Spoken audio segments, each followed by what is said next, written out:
എല്ലാവർക്കും നമസ്കാരം. ഏറ്റവും ആദ്യം തന്നെ ഒരു നാടൻ പഴഞ്ചൊല്ല് പറഞ്ഞുകൊണ്ട് നമുക്ക് ഇന്നത്തെ വീഡിയോയിലേക്ക് പ്രവേശിക്കാം. ഈ ആനയെ മേടിക്കുന്നതിന് മുൻപ് ഈ ചങ്ങല മേടിക്കണമെന്നാണ് അറിവുള്ളവർ പറഞ്ഞിട്ടുള്ളത്. അതുപ്രകാരം ഒരു വീട്ടിലെ എത്ര കുടുംബാംഗങ്ങളായിക്കോട്ടെ, ആ കുടുംബാംഗങ്ങൾ എത്ര രൂപ പണിയെടുത്ത് സമ്പാദിക്കുന്നു എന്നുള്ളതിലല്ല കാര്യം. അത് നിങ്ങൾക്ക് നിലനിർത്താൻ സാധിക്കുന്നുണ്ടോ, അല്ലെങ്കിൽ അത് ആ കിട്ടിയ പണം അത് ശരിയായ രീതിയിൽ നിങ്ങൾക്ക് ഉപയോഗിക്കാൻ യോഗമുണ്ടായി തീരുന്നുണ്ടോ എന്നുള്ളതിലാണ് കാര്യം. ഇത് പറയാൻ കാരണം, ഞാനുമായി സംസാരിച്ച ഭൂരിഭാഗം ആളുകളിൽ നിന്നും എനിക്ക് അറിയാൻ കഴിഞ്ഞത്, എത്രയധികം പണം ജോലി ചെയ്ത് സമ്പാദിച്ചാലും ശരി, അത് ഓരോരോ ആവശ്യങ്ങൾക്ക് ചിലവായി പോയി അവസാനം 5 പൈസ പോലും കയ്യിലില്ലാത്ത അവസ്ഥയാണ് ജീവിതത്തിൽ സംഭവിച്ചുകൊണ്ടിരിക്കുന്നതെന്നാണ് ഭൂരിഭാഗം കുടുംബിനികളും ഒരുപോലെ എന്നോട് പറഞ്ഞിട്ടുള്ളത്. ഇതിൽ വളരെയധികം ശ്രദ്ധിക്കേണ്ടതായിട്ടുള്ള ഒരു കാര്യമായിട്ട് എനിക്ക് തോന്നിയിട്ടുള്ളത്, അതായത് ഈ വീട്ടമ്മമാർ ഒരുപോലെ പറയുന്ന ആ ഒരു കാര്യം, അച്ഛനും 2 മക്കളും ജോലി ചെയ്ത് അവർക്ക് കൈ നിറയെ പണം കിട്ടുന്നുണ്ട്. പക്ഷേ വീട്ടിലെ ചിലവും മറ്റു കാര്യങ്ങളെല്ലാം നടത്തി തീരുമ്പോൾ സേവ് ചെയ്യാൻ, അതായത് അതിൽ നിന്നും മിച്ചം വയ്ക്കാനായിട്ട് ഒരു 100 രൂപ പോലും കയ്യിലെടുക്കാനില്ലാത്തൊരു സാഹചര്യമാണ് അനുഭവത്തിൽ വരുന്നതെന്നാണ് ഈ പറഞ്ഞ ഭൂരിഭാഗം വീട്ടമ്മമാരും അഭിപ്രായപ്പെട്ടിട്ടുള്ളത്. അപ്പോൾ ഈ പറഞ്ഞ ഇത്രയും അറിവുകളുടെ വെളിച്ചത്തിൽ നോക്കിയാൽ, പണം നിങ്ങളുടെ കയ്യിൽ നിന്നും അല്ലെങ്കിൽ നിങ്ങളുടെ കുടുംബത്തിൽ നിന്നും ചോർന്നു പോകാതിരിക്കണമെങ്കിൽ അതിനുള്ള പ്രതിവിധിയാണ് ഏറ്റവും ആദ്യം ചെയ്യേണ്ടത്. അങ്ങനെ നിങ്ങൾ ചെയ്താൽ അതിനുശേഷം നിങ്ങൾ സമ്പാദിക്കുന്ന ധനമെല്ലാം നിങ്ങളുടെ വീട്ടിൽ നിന്നും നിങ്ങളെ വിട്ടു പോകുന്നതല്ല. അതായത് ഈ പറഞ്ഞതിനർത്ഥം അനാമത്തായിട്ടുള്ള ചിലവുകൾ വന്ന് നിങ്ങളുടെ കൈമോശം വന്നു പോകുന്നതല്ല എന്നാണ് പറഞ്ഞത്. ഇങ്ങനെ പറയാൻ കാരണം, ഒരു കാന്തം എന്ന പോലെ നമ്മൾ ഇന്നിവിടെ ചെയ്യാൻ പോകുന്ന ഈ 100 രൂപ കൊണ്ടുള്ള ആ പ്രതിവിധി ഈ പറഞ്ഞ ധനനഷ്ടം ഉണ്ടാകാതെ അത് പിടിച്ചു നിർത്താൻ പര്യാപ്തമായതാണ്. പ്രത്യേകം ഓർക്കുക, ഇങ്ങനെ നിങ്ങൾ ഈ വീടിൻ്റെ ഈ ഒരു ദിശയിൽ വെച്ച ആ 100 രൂപ നോട്ട്, അത് നിങ്ങൾക്ക് യാതൊരു കാരണവശാലും പിന്നെ അവിടെ നിന്ന് എടുക്കാൻ സാധിക്കുന്നതല്ല. ഇത് പറയാൻ കാരണം, ആ 100 രൂപ നോട്ടാണ് നിങ്ങളുടെ വീട്ടിലേക്ക് വന്നു കയറുന്ന എല്ലാ സമ്പാദ്യങ്ങളെയും കൈവിട്ടു പോകാതെ പിടിച്ചു നിർത്തുന്നത്. അതുകൊണ്ട് തന്നെ ആ ഒരു 100 രൂപ നോട്ട് ഒരിക്കൽ നിങ്ങൾ അവിടെ വെച്ചാൽ അത് പിന്നെ അവിടെ നിന്ന് എടുക്കാൻ സാധിക്കുന്നതല്ല. ഒരു പക്ഷേ എന്തെങ്കിലും കാരണവശാൽ നിങ്ങൾ അത് അവിടെ നിന്ന് എടുത്ത് ചിലവഴിച്ചാൽ അതോടുകൂടി നിങ്ങളുടെ കുടുംബത്തിൻ്റെ ആ പഴയ അവസ്ഥ, ആ അവസ്ഥ ഏതാണോ ആ ഒരു അവസ്ഥയിലേക്ക് വീണ്ടും ക്രമേണ വന്നെത്തുന്നതാണ്. അതുകൊണ്ട് ഈ ഒരു ആവശ്യത്തിന് വേണ്ടിയിട്ട് ഒരു 100 രൂപ നോട്ട് മാറ്റിവെക്കാൻ എനിക്കാകുമെന്ന് ഉറപ്പുള്ളവർ മാത്രം ഈ ഒരു ആകർഷണക്രിയ ചെയ്താൽ മതി. ഒരു പക്ഷേ ഈ സമയം നിങ്ങൾ ചോദിച്ചേക്കാം, അതായത് ഈ 100 രൂപ നോട്ടിന് പകരം ഒരു 50 രൂപ നോട്ടോ അല്ലെങ്കിൽ ഒരു 20 രൂപ നോട്ട് വെച്ചാൽ മതിയോ എന്നൊരു പക്ഷേ നിങ്ങൾക്ക് സംശയമുണ്ടാകുന്നത് സ്വാഭാവികമാണ്. എന്നാൽ എപ്പോഴും ഈ പറയുന്നത് പോലുള്ള ഈ ധനാകർഷണ ക്രിയകൾ ചെയ്യുമ്പോൾ ഒരു ലക്ഷണമൊത്ത നോട്ടാണ് ഇതിനു വേണ്ടി ലക്ഷ്മി ദേവിക്ക് സമർപ്പിക്കേണ്ടത്. അതായത് കുറഞ്ഞത് 100 രൂപ മൂല്യമുള്ള ഒരു നോട്ടെങ്കിലും നമ്മൾ ഈ സമയത്ത് ഇവിടെ സമർപ്പിക്കേണ്ടതാണ്. എന്നാൽ അതിന് മുകളിലേക്ക് നിങ്ങൾക്കിപ്പോൾ 200 രൂപയോ അല്ലെങ്കിൽ 500 രൂപ പോലുള്ള എത്ര വലിയ നോട്ടും എടുത്ത് ഉപയോഗിക്കാം. അതെല്ലാം അവരവരുടെ താല്പര്യമെന്ന് മാത്രമേ പറയാൻ സാധിക്കുകയുള്ളൂ.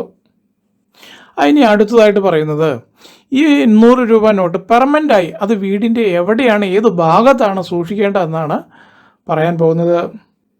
ഇത് ഈ പറഞ്ഞത് വളരെ പ്രധാനപ്പെട്ടതാണ്. കാരണം ഈ പണം എന്ന് പറയുന്നത് മഹാലക്ഷ്മിയുടെ മറ്റൊരു രൂപമാണെന്നാണ് സങ്കല്പം. അതുകൊണ്ട് തന്നെ ഈ ലക്ഷ്മിയുടെ ദിക്കായ വടക്ക് കിഴക്ക് ദിശയിലാണ് ഈ 100 രൂപ നോട്ട് വെക്കേണ്ടത്. ഇത് പറയാൻ കാരണം, ഒരു വീട്ടിലേക്കുള്ള ഊർജം എത്തുന്നത് വടക്ക് കിഴക്ക് ദിശ അഥവാ ഈശാനുകോൺ എന്നറിയപ്പെടുന്ന ഈ ഒരു ഭാഗത്തു കൂടിയാണ്. അതുകൊണ്ടാണ് അറിവുള്ളവർ പറഞ്ഞിരിക്കുന്നത്, ഈ ദിക്കിലൂടെ വീട്ടിലേക്ക് സൂര്യരശ്മികൾ കടക്കുന്നതിന് അവിടെ യാതൊരുവിധ തടസ്സങ്ങളും ഉണ്ടാക്കി വയ്ക്കാൻ പാടില്ല എന്ന് വ്യക്തമായിട്ട് തന്നെ നമുക്ക് പറഞ്ഞു തന്നിട്ടുണ്ട്. മാത്രവുമല്ല, ഈ പറഞ്ഞ വടക്ക് കിഴക്ക് ദിക്കിൽ പഠനമുറി നിർമ്മിച്ചാൽ വിദ്യാർത്ഥികൾക്കും അതുപോലെ തന്നെ ഈ തൊഴിൽ അന്വേഷിക്കുന്നവർക്കും തീർച്ചയായും ഉയർച്ച വന്നു ചേരുമെന്നുള്ളത് തർക്കമില്ലാത്ത കാര്യമാണ്. അതുകൊണ്ട് തന്നെ ഈ ഒരു ദിക്കാണ് ഈ പറഞ്ഞ 100 രൂപ നോട്ട് സ്ഥിരമായി സൂക്ഷിച്ചു വയ്ക്കാൻ നമ്മൾ തിരഞ്ഞെടുക്കേണ്ടത്. ഇപ്പോൾ ഏത് സ്ഥലത്താണ് വെക്കേണ്ടതെന്ന് കൃത്യമായിട്ട് ഉറപ്പായല്ലോ. ഇനി അടുത്തത്, ഇത് എങ്ങനെയാണ് വെക്കേണ്ടതെന്നാണ് പറയാൻ പോകുന്നത്. ഏറ്റവും ആദ്യം ഈ 100 രൂപ നോട്ട് ചുരുട്ടി ഒരു റോൾ രൂപത്തിലാക്കുക.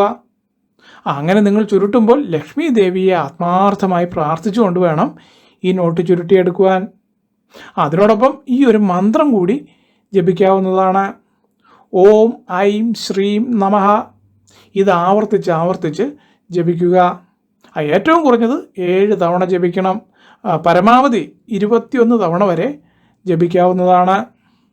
അതിനുശേഷം അലക്കി ഉണക്കിയ നല്ല വൃത്തിയുള്ള വെള്ളമുണ്ടിൻ്റെ ഒരു ഭാഗം, അതായത് ഒരു നോട്ട് ബുക്കിൻ്റെ വലുപ്പത്തിൽ കീറിയെടുത്തിട്ട് അതിൽ ഭദ്രമായി പൊതിഞ്ഞ് ഈ പറഞ്ഞ വടക്ക് കിഴക്ക് റൂമിൻ്റെ സീലിങ്ങിനോട് ചേർത്ത് സ്ഥാപിച്ചിട്ടുള്ള നമ്മൾ ഈ വീട്ടു സാധനങ്ങളെല്ലാം വയ്ക്കുന്ന ബർത്തിൽ നിങ്ങൾക്ക് സൂക്ഷിക്കാവുന്നതാണ്.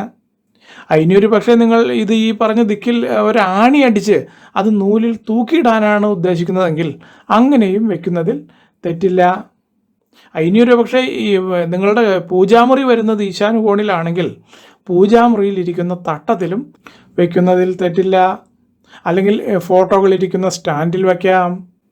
ഇതിൽ നിങ്ങളുടെ വീട്ടിൽ ആ സൗകര്യാർത്ഥം നിങ്ങൾക്ക് എങ്ങനെ ഇത് പ്ലേസ് ചെയ്യണമെന്ന് തീരുമാനിക്കാം.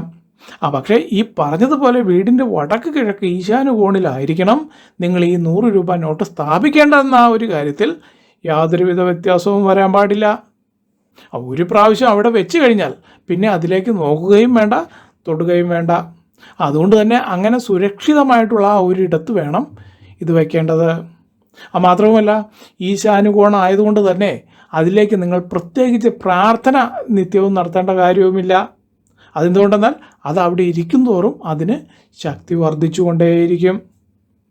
ഇതിലൊരു പ്രധാനപ്പെട്ട കാര്യം മനസ്സിലാക്കേണ്ടത്, നല്ല തികഞ്ഞ ഈശ്വരവിശ്വാസത്തോടു കൂടി ഈ ഒരു ധനാകർഷണ ക്രിയ നിങ്ങൾക്ക് ചെയ്യാൻ സാധിക്കുമെങ്കിൽ മാത്രം ചെയ്താൽ മതി.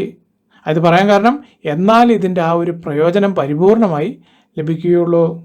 പ്രത്യേകിച്ചും ഇതിൽ നമ്മുടെ വിശ്വാസമാണ് ഇവിടെ യാഥാർത്ഥ്യമാകുന്നത്. അതായത് നമ്മൾ ക്ഷേത്രത്തിൽ പോകുന്നത് ദൈവം അവിടെ ഉണ്ട്, ആ ദൈവം നമ്മളെ അനുഗ്രഹിക്കുമെന്ന ആ ഒരു ഉറച്ച വിശ്വാസത്തിലാണ്. അതുകൊണ്ട് തന്നെ നമ്മൾ അവിടെ പോയി തൊഴുത് പ്രാർത്ഥിക്കുമ്പോൾ ആ അനുഗ്രഹവും മനസമാധാനവും സന്തോഷവും നമുക്ക് ലഭിക്കുന്നു. അതുപോലെ തന്നെയാണ് ഈ ക്രിയയും വർക്ക് ചെയ്യുന്നത്. ഇത്രയും കാര്യങ്ങളാണ് ഇതിൽ പറയാനുള്ളത്. മറ്റൊരു പ്രധാനപ്പെട്ട കാര്യം പറയാനുള്ളത്, ഈ വരുന്ന ഡിസംബർ 1-ാം തീയതി വിശേഷാൽ നവഗ്രഹ പൂജയുണ്ട്. അത് ഈ പറഞ്ഞ ഈ നവഗ്രഹങ്ങളിൽ പ്രധാനികളായിട്ടുള്ള ശനി രാഹു ഗ്രഹങ്ങൾക്ക് പ്രാധാന്യം കൊടുത്തുകൊണ്ട് കുറച്ച് ദീർഘമായിട്ടുള്ളൊരു നവഗ്രഹ പൂജയായിട്ടാണ് ചെയ്യാൻ ഉദ്ദേശിക്കുന്നത്. ഇതിലേക്ക് പങ്കുകൊള്ളാൻ ആഗ്രഹിക്കുന്നവർ നിങ്ങളുടെ പേരും ജന്മനക്ഷത്രവും ഈ വീഡിയോയിലോ അല്ലെങ്കിൽ ഇനി വരാൻ പോകുന്ന വീഡിയോയിലോ താഴെ കമൻറ്റ് ബോക്സിൽ തന്നാൽ അത് ലിസ്റ്റിലേക്ക് എഴുതിയെടുത്ത് തരംതിരിച്ച് പൂജയിൽ ഉൾപ്പെടുത്തി ആത്മാർത്ഥമായിട്ട് പ്രാർത്ഥിക്കുന്നതാണ്. എല്ലാവർക്കും നല്ലൊരു ദിവസം ആശംസിച്ചുകൊണ്ട് നിർത്തുന്നു. നന്ദി, നമസ്കാരം.